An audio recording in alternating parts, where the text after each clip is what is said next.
अस्सलाम वालेकुम। एक दिन एक कुत्ता जंगल में भटक गया। तभी उसने देखा कि एक शेर उसकी तरफ आ रहा है। कुत्ते की सांस रुक गई कि आज तो मेरा काम तमाम हो जाएगा। अचानक उसने अपने सामने कुछ हड्डियां पड़ी देखी। वो आते हुए शेर की तरफ पीठ करके बैठ गया और एक सूखी हड्डी को चूसने लगा और जोर जोर से बोलने लगा, वाह, शेर को खाने का तो मजा ही कुछ और है। एक और मिल जाए तो पूरी दावत हो जाएगी। और उसने जोर से डिकार मारी। शेर सोच में पड़ गया। उसने सोचा ये कुत्ता तो शेर का शिकार करता है, इसलिए जान बचाकर भागने में ही भलाई है। और शेर वहां से जान बचाकर भाग गया।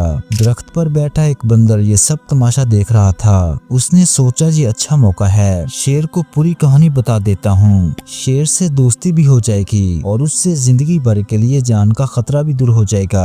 वो उछला कूदा और शेर के पीछे भागा।